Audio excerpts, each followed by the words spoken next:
ये वो जगह है जहाँ पे ये वारदात हुई थी। इस जगह के से ही उनको आप देख रहे हैं KKN न्यूज चैनल। हम आए हैं उत्तर प्रदेश से खबर लेकर। कुछ दिनों से आपराधिक मामले बढ़ रहे हैं दूसरी तरफ योगी सरकार प्रचार कर रही है पुलिस तुरंत आपकी सेवा में। ऐसा ही एक मामला सामने आया बीते दिन 15 सितंबर 2022 रात का गाजियाबाद के विजय नगर की दिल दहला देने वाली घटना सामने आई, जहां राजन व उसकी पत्नी ममता पर हुआ जानलेवा हमला करने वाले कोई और नहीं बल्कि राजन के सगे भाई प्रिंस और भतीजे निखिल व तो हमने सुना है कि वहाँ पे आस पड़ोस से कि आपने अपनी जान बचाने के लिए किसी घर में घुस गए थे आप। हाँ घुसी थी। फिर पहले तो उन्होंने मारा काफ़ी उन्होंने। फिर मेरी लड़कियों को धमकी दे रही थी कि तुम्हारी लड़कियों को उठवा दूँगी, ये करवा दूँगी। फिर मैंने उनसे गलती माफ़ी मांगी। फिर मेरी लड़कियों को मत उठवाना ऐसे से, फिर लड़कियों को उठवा के रेप करवाऊँगी। और मेरे साथ भी बदतमीजी करी उन्होंने। क्या बदतमीजी हुई आपके साथ? बदतमीजी क्या करी, लड़कों से कह के मेरे हाथ डलवाया, मेरे बाथरूम की जगह हाथ डलवाने की कोशिश करी। फिर मैंने उनके पैर पकड़े उनके, तब उन्होंने मुझे छोड़ा। उन्होंने मुझे गलत हरकत करी, गलत काम करने के लिए मदद कर रहे थे। तो हाथ पैर जब जोड़े मैंने उनसे, मतलब आपसे हाथ पैर पड़वाए जब जाके उन्होंने छोड़ा। हाँ हाँ। आपके भी कहाँ चोटें आई हैं? मेरे ही हाथ पे आई है, इस पर टाँके लगे हुए हैं, पैर पे टाँके लगे हैं, पैर पे फ्रैक्चर आ रखा है और सर पे टाँके हैं। सर पे 52 टाँके हैं। सर पे कितने टाँके हैं? सर पे टाँके कम से कम 30-50 टाँके ऐसे। जिनका नाम जॉनी, सन्नी, बहन पूजा और वर्षा का नाम सामने आया। वहीं राजन की बेटियों ने भी ये बताया कि उसमें राजन की मां निर्मला देवी भी शामिल है, जिन्होंने पूरे साजिश के तहत इस वारदात को अंजाम दिया। कुछ अन्य लड़कों के साथ मिलकर राजन और उसकी पत्नी ममता को बुरी तरह से मारा पिटा और वहीं मरी हालत में छोड़ भाग गए, जिसमें राजन और उसकी पत्नी ममता बुरी तरह घायल हो गए और गंभीर हालत में उन्हें नजदीकी हॉस्पिटल शांति गोपाल हॉस्पिटल के AQ गाजियाबाद में भर्ती कराया गया, जहां राजन और ममता का इलाज चल रहा है।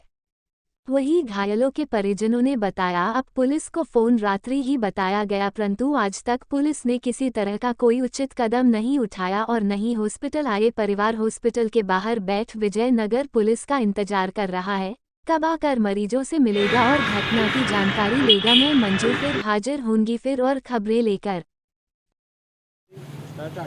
सर आपका नाम? विशाल। विशाल जी, ये जो हादसा हुआ है ये तकरीबन कितने बजे की बात है? ये तकरीबन 12:30 बजे करीब मेरे पे मेरी भांजी का फ़ोन आया था, दिल्ली गाज़ियाबाद उत्तर प्रदेश से। तो मेरी भांजी का फ़ोन आया कि मामा के मम्मी को और पापा को बुआ ने, फूफा ने, चाचा ने और दादी ने काफ़ी मारा और काफ़ी 30-40 अज्ञात व्यक्ति भी थे। तो 30-40 लोगों ने इनको काफ़ी मारा। तो हम तो पहुंच नहीं पाते इतनी जल्दी 10-5 मिनट के अंदर। तो मेरे पे इनका एक रिलेटिव का नंबर था।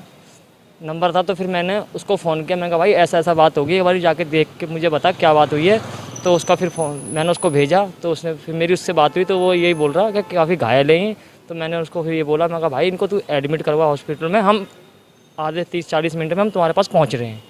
बस फिर यहाँ पर आके देखा तो उनकी हालत कुछ ज़्यादा ही गंभीर थी, जिसमें डॉक्टर तक ने भी जवाब दे दिया था कि भाई खतरे से बाहर नहीं है, 24 घंटे के बाद ही बताया जाएगा। तो डॉक्टरों ने जब आप लोग यहाँ आए थे तो तकरीबन उनकी हालत इतनी नाजुक थी कि डॉक्टरों ने कुछ तो बताया कि कितने टाँके आए हैं, क्या हुआ?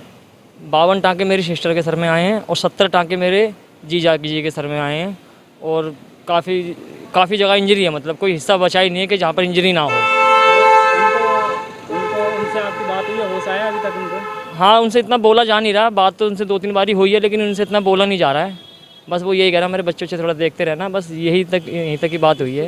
ये हादसा हुआ, आप लोगों ने समय कोई पुलिस कंप्लेंट वगैरह करी या नहीं करी? मेरी सिस्टर की कंप्लेंट हो रखी है, एक PCR कॉल हो रखी है। जी बताइए। कोई पुलिस कार्रवाई किस तरीके से हुई? पुलिस कार्रवाई की तो अभी हमने सोची नहीं। अभी हम अपने बहन और जीजा को ही देख रहे हैं, क्योंकि इनकी हालत ज़्यादा ख़राब है। अभी थोड़ा महीने के उसमें ही लगे हुए, थोड़ा इनका इलाज वगैरह हो जाए फिर थोड़ा देखते हैं। पुलिस डॉक्टर ने क्या बोला कि आपके जीजा और आपकी बहन के बारे में? अभी तबीयत तो उनके भी थोड़ी नाजुक ही है, क्योंकि अभी उनके ऑपरेशन काफ़ी रह रहे हैं। दोनों के 2 से 2-3 ऑपरेशन बताए गए हैं, जो अभी एक भी नहीं हुआ है, अभी होना बाकी है। आपका नाम? पलक माल्या। पलक जी क्या हुआ था उस दिन? उस दिन मतलब पापा के पास ना जॉनी फूफा का कॉल आया था कि भाई फटाफट आओ, तुमसे एक बात करनी है, जल्दी जल्दी आ जाओ, ठीक है। तो फिर दोनों मम्मी पापा चले गए थे। फिर वहाँ पे हमारे एक बारात घर है, ठीक है। तो बारात घर पे वहाँ पे दोनों रुके थे, मतलब ऐसे मम्मी ने बताया था कि ऐसा हुआ है। तो बारात घर पे रुके थे, स्कूटी रोको तो एकदम से इतने सारे लोगों ने उन पर अटैक कर दिया था।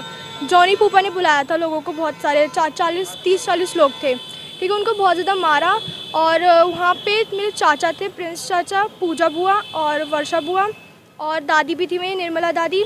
तो उनके सामने उनको पीटा था और ये लोग बोल भी रहे थे कि और मारो, ठीक है। तो मार के उनको गोबर के पास फेंक दिया था, मतलब ठीक है, गोबर उनके पास फेंक दिया था हम दोनों को।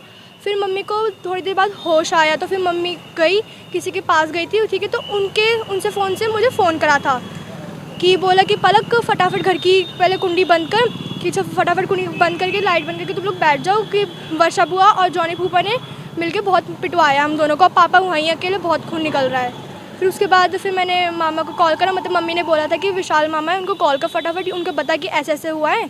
फिर उनको फिर जो हुआ उनको पता है, फिर हॉस्पिटल में लाया उनको, फिर मैं भी आई थी उनके। फिर